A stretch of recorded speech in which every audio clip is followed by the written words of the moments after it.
So chapter 11 is really about fluid statics, and it's going to be more chemistry based. You'll definitely see a little bit more chemistry on here. So it's not going to be like kinematics or forces or something like that. We'll talk about like buoyant force, pressure, the different type of units that you have to use. So we'll definitely get into some of that, but it won't be as rigorous as like some of the other chapters. So let's get started. Here you have three figures. You have figure A that has atoms in a solid always have the same neighbors, held near by forces represented here by a string. These atoms are essentially in the contact with one another. A rock is an example of a solid. So anything that you see is a solid. It could be, floors, cups, phones, anything like that. This rock retains its shape because of the forces holding its atoms together. So all those atoms are really clumped up together so you can see a solid. For B, atoms in a liquid are also close in contact but can slide over one another. Forces between the strongly resist attempts to push them close together and also hold them in close to contact. What is an example of a liquid? Water can float, but it also remains in an open container because of the forces between the atoms. And so for C, it's a gas. It could be oxygen, helium, any of those things. And you can kind of see the same thing here, but the atoms are more spread apart. So they're a little bit easier to kind of just move around and everything. Both gases and liquids qualify as fluids because they both have a ability to flow. So anything that's a gas or liquid is technically a fluid, and that's what we're gonna focus on today. So the first thing you have to remember is density. A ton of feathers on the left and a ton of bricks have the same mass, but the feathers have a much bigger pile because they have so much of a lower density. So the equation for density, which you probably remember chemistry, is rho, that's what the little Greek P is, equals mass over volume. So that's our first equation from here. It's like those examples, like what would land first on the ground, a feather or a rock. It's kind of based off of those examples.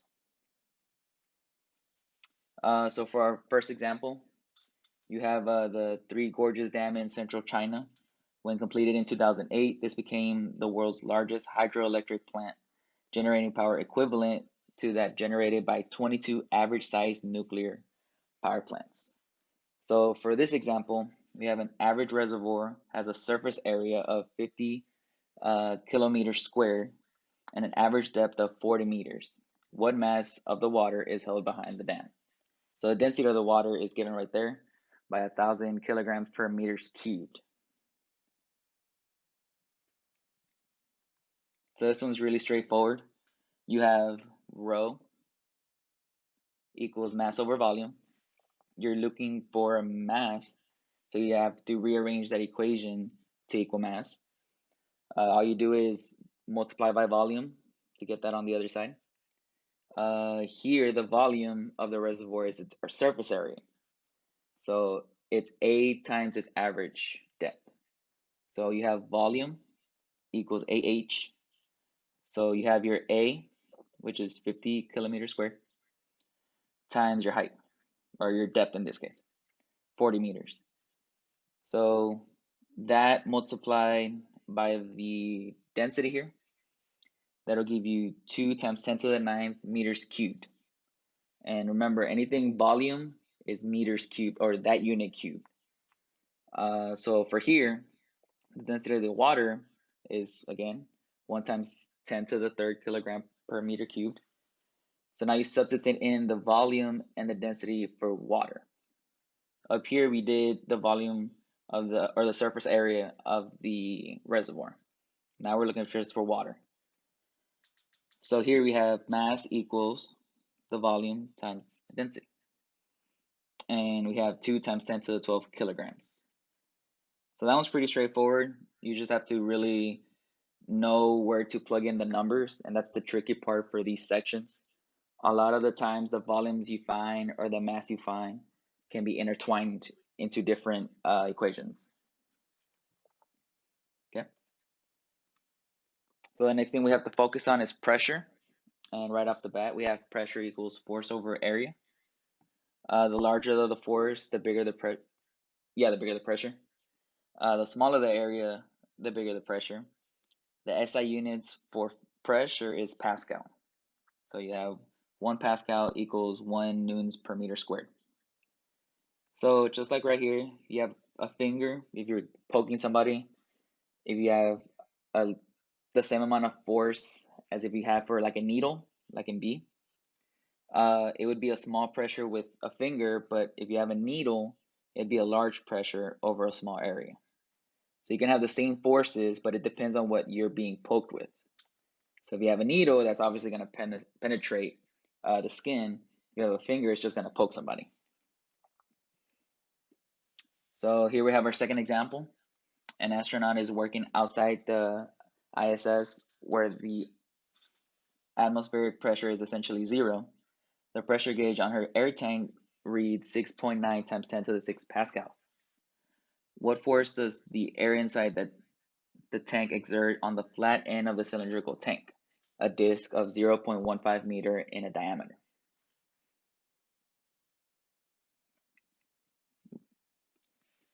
Okay, so here our strategy is to use that equation we just found.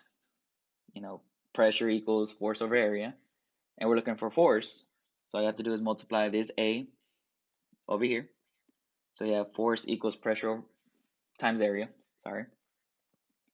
And you just plug in, your pressure, 6.9 times 10 to the 6.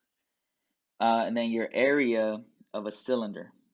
So you have to know area right here, pi times r squared. And remember, over here, they gave us diameter. So this is your radius. So they did 0.15 divided by 2, which is 0.075, and then square that. And your force is 1.22 times 10 to the 5th newtons. Okay, so it's really just, this is my equation, plug in.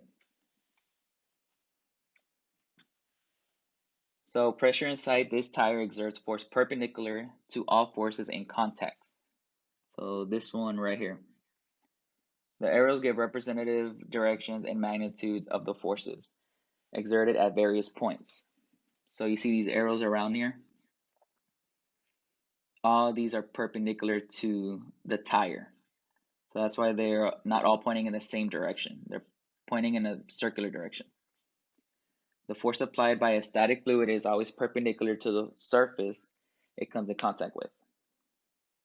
So even here, you see how it's perpendicular to those surfaces. And that's all the pressure inside this tire. Same thing here. Pressure is exerted on all sides of the swimmer, since the water would flow into the space he occupies if he were not there. The arrows represent the directions and magnitudes of the forces exerted at various points of the swimmer. Note that the forces are larger underneath due to greater depth. Given an upward and buoyant force, that's going to be something we covered here, that is balanced by the weight of the swimmer.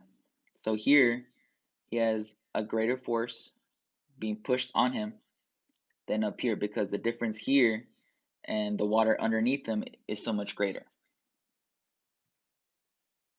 So pressure versus depth. The bottom of this container supports the entire weight of the fluid. So down here, it contains the whole weight.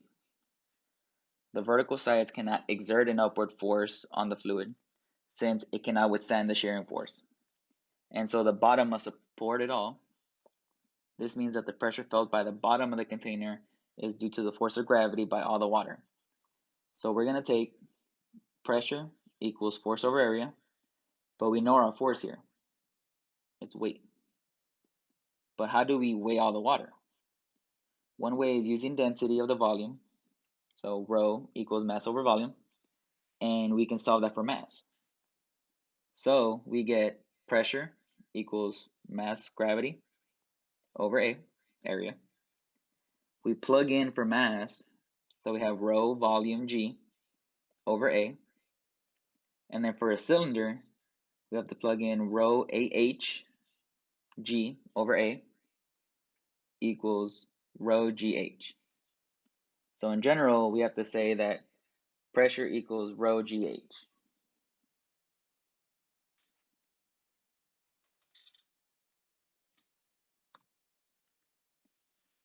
So here's another example. We have in example 11.1, we calculated the mass of the water in a large reservoir. We will now consider the pressure and force acting on the dam retaining water. The water, or the dam, is 500 meters wide, and the water is 80 meters deep at the dam. What is the average pressure on the dam due to the water? Calculate the force exerted against the dam and compare it to the weight of the water in the dam, previously 1.96 times 10 to the third newtons.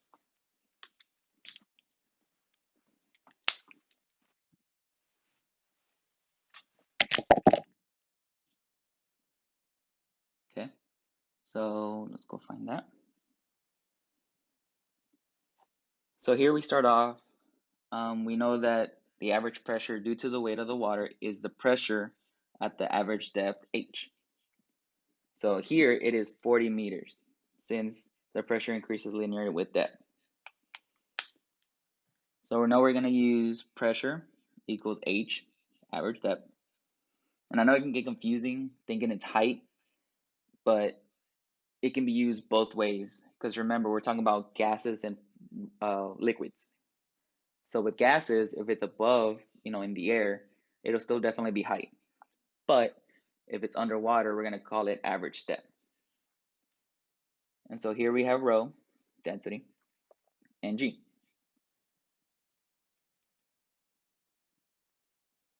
So we have our depth times our density times gravity, and that simply gives us 3.92 times 10 to the fifth newtons per meter squared. So 392 kilopascals. And that's for part A. The average pressure on the dam due to the water. So for B, calculate the force exerted against the dam and compare it to the weight of the water. So we obviously need to find force, so force equals pressure times area. So here we're going to have area equals 80 meters times 500 meters. That'll be 4 times 10 to the fourth meters squared.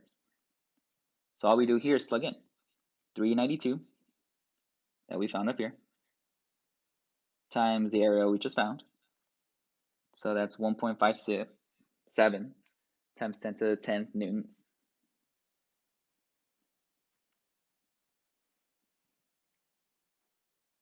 Okay, so here's another figure.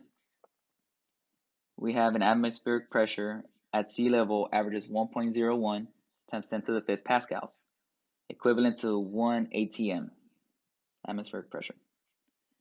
Since the column of the air over this is 1 meter squared, extending to the top of the atmosphere, weighs 1.01 times 10 to the fifth newtons. Right? And it's just roughly because gravity is 9.81. So right here, they're kind of rounding.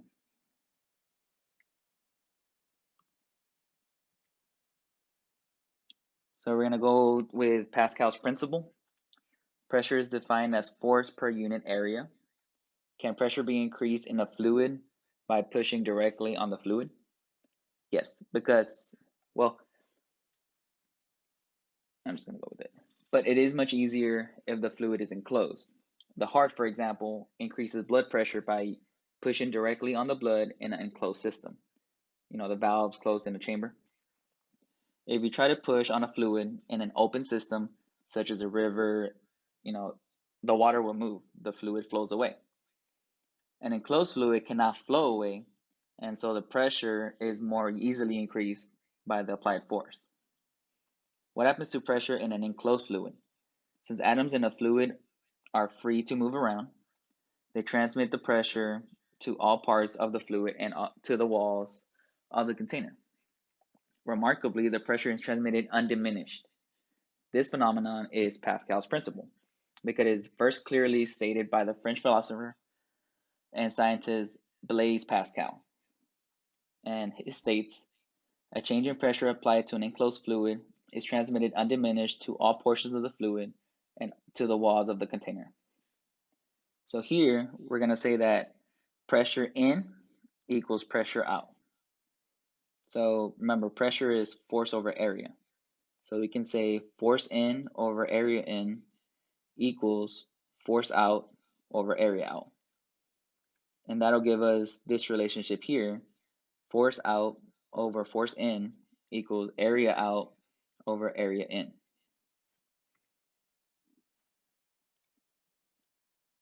So here's a figure, a typical hydraulic system with two fluid cylinders capped with pistons and connected by a tube called a hydraulic line. A downward force, F1, on the left piston creates a pressure that is transmitted undiminished to all parts of the enclosed fluid.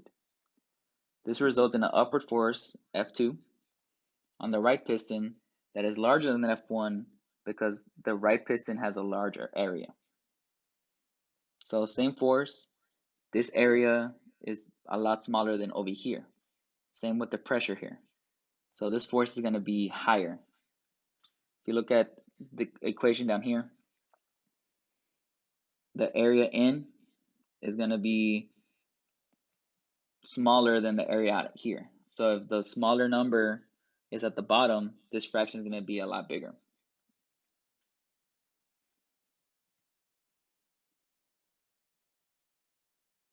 So here, this aneroid gauge utilizes flexible bellows connected to a mechanical indicator to measure pressure. And it's kind of the same thing. Pressure being in here, forces being distributed through here, and that'll move the spring here from the pivot here, and it'll adjust it right there. So measuring pressure, if you lip into a gas station with a nearly flat tire, you'll notice that the tire gauge on the airline reads nearly zero when you begin to fill it in. In fact, if there were a gaping hole in the tire, the gauge would read zero, even though atmospheric pressure exists in that tire. Why does the gauge read zero? There's no real mystery here. The tire gauges are simply designated to read zero at atmospheric pressure and positive when pressure is greater than the atmospheric. In brief, it is very common for pressure gauges to ignore atmospheric pressure, that is, to read zero at atmospheric pressure.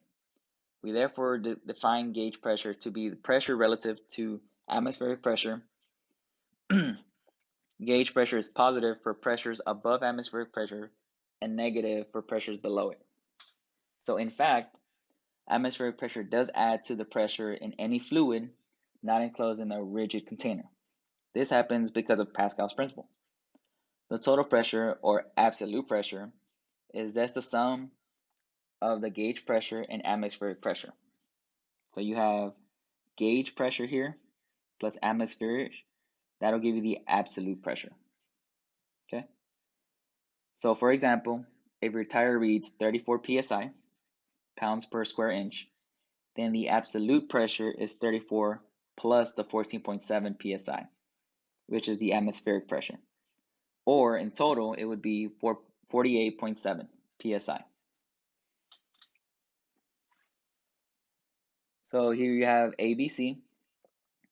So an open tube manometer has one side open to the atmosphere. So for A, fluid depth must be the same on both sides, or the pressure each side exerts at the bottom will be unequal and there will be flow from the deeper side. So both of these are open right here, so the water stays down here.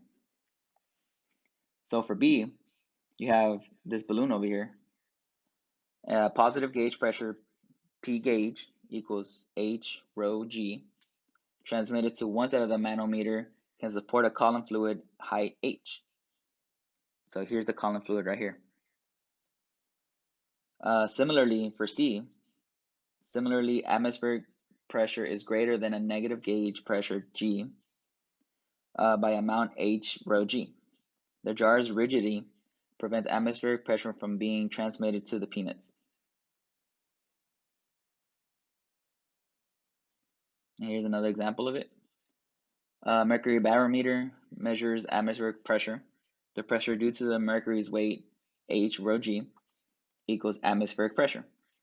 The atmosphere is able to force mercury into the tube at a height H. because the pressure above the mercury is 0.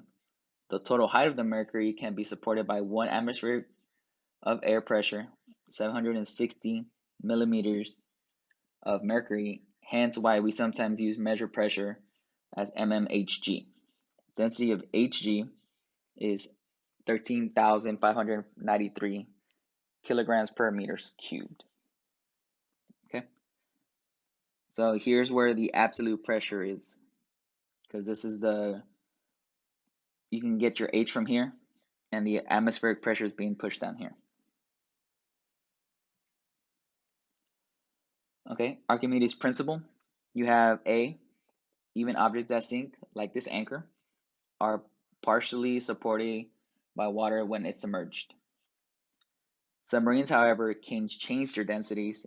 That's why they're able to float or sink whenever they want. And same thing with, helium balloons. Helium-filled balloons tug upward on their strings, demonstrating an air buoyant effect. So even though these strings can be as long as they want, because the helium and the buoyant effect is just going to be floating upwards.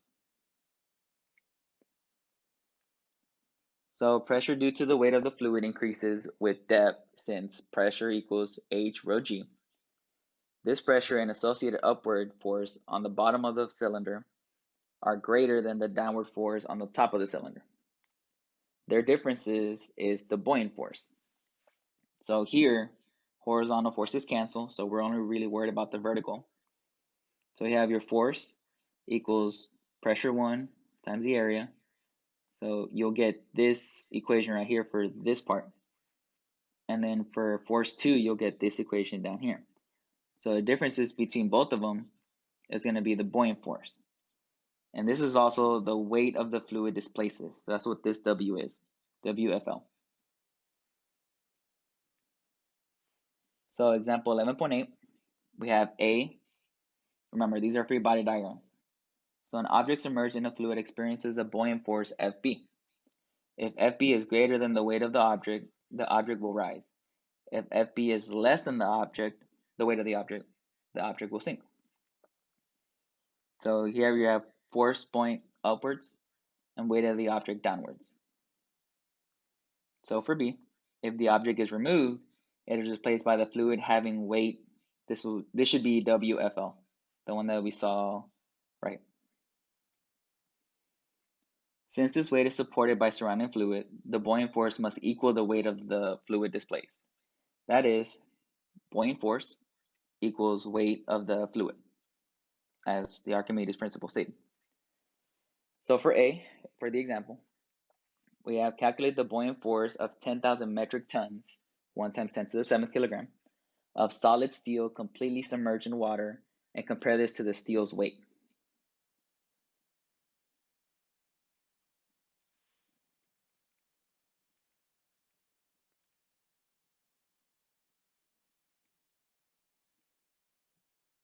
Okay, here we go.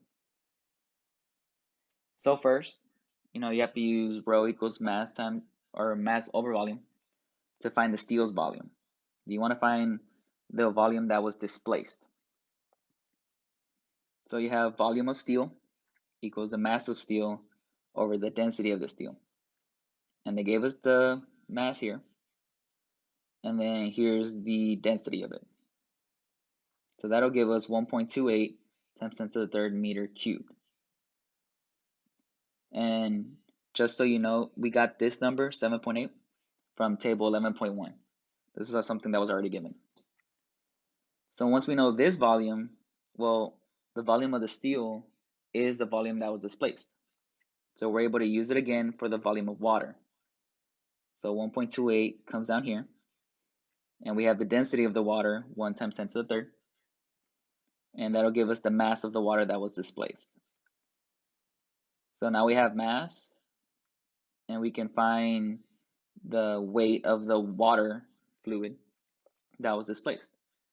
So 1.28 times 10 to the 6 kilograms times 9.8 meters per second squared. And that'll give us 1.3 times 10 to the 7th newtons. Okay, that was for A. The key here is to know that the volume of the steel is the volume of the water, because it's taking up the same space. So we're able to substitute that in. So for B, what is the maximum buoyant force that the water could exert on the same steel if it were shaped into a boat and could displace 1 times 10 to the 5th meters cubed of water?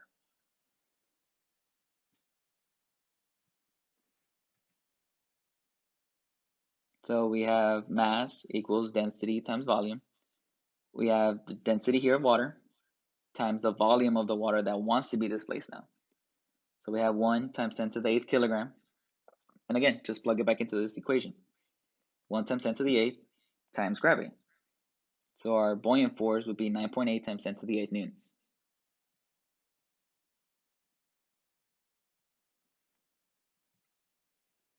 So continuing, density plays a crucial role in Archimedes' principle. The average density of an object is what ultimately determines whether it floats. If the average density is less than the surrounding fluid, it will float. This is because the fluid, having a higher density, contains more mass and hence more weight in the same volume. The buoyant force, which equals the weight of the fluid displaced, the WFL, is thus greater than the weight of the object. Likewise, an object denser than the fluid will sink.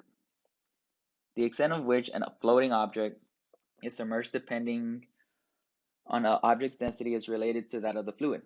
For example, an unloaded ship has a lower density than less and less of its submerged compared to the same ship loaded.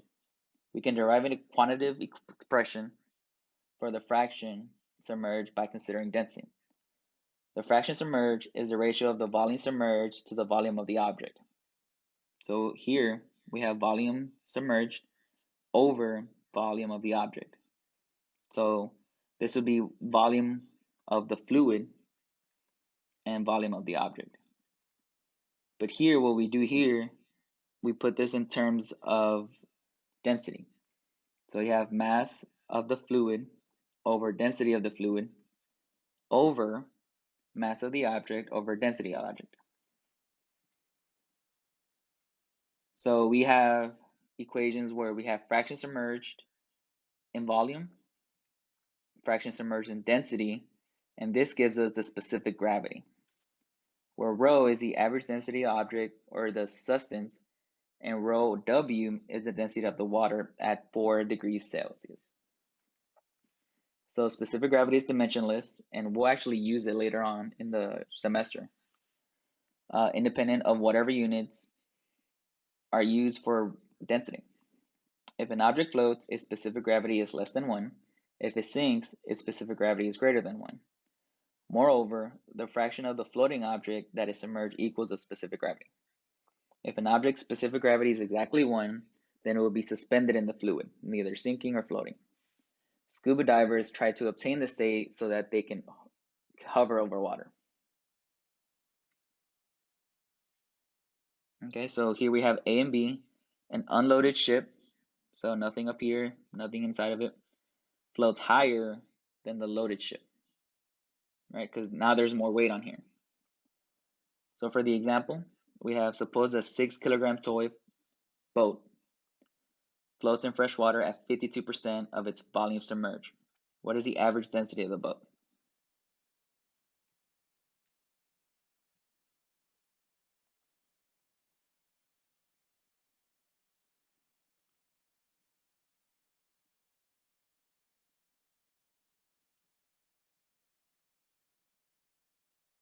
Okay, this is an extra one, but this is similar to 11.9. You have fraction submerged of the object density and the density of the fluid. So here, for this example, it's a 60-kilogram woman floats in 97% of her volume submerged. So we have 0.97, 97%, times the density of the water, and the density of the person is 970 kilograms per meters cubed. It's basically the same situation here, except here it's 6-kilogram toy boat, and it's 52%. So for example, 11.10, you have the mass of an ancient Greek coin is determined in the air to be 8.63 grams. When the coin is submerged in the water, as shown in figure, right here, Its apparent mass is 7.8 grams. Calculate its density, given that the water has a density of 1 grams per centimeter cubed, and that effects caused by the wire suspending of the coin are negligible. So we don't have to worry about tension.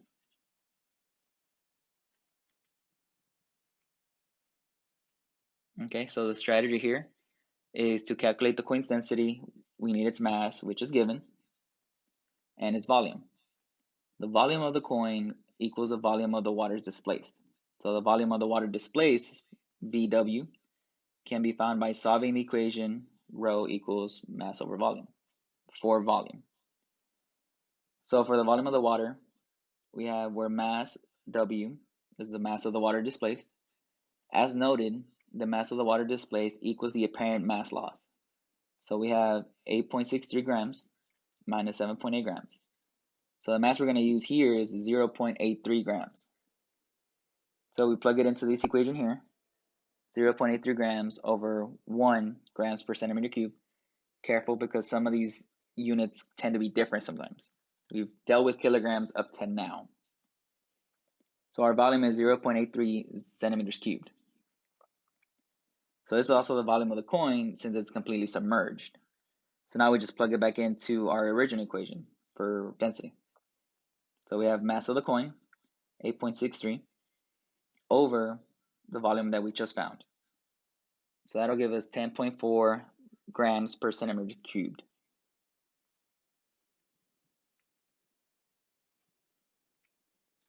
Okay, and that's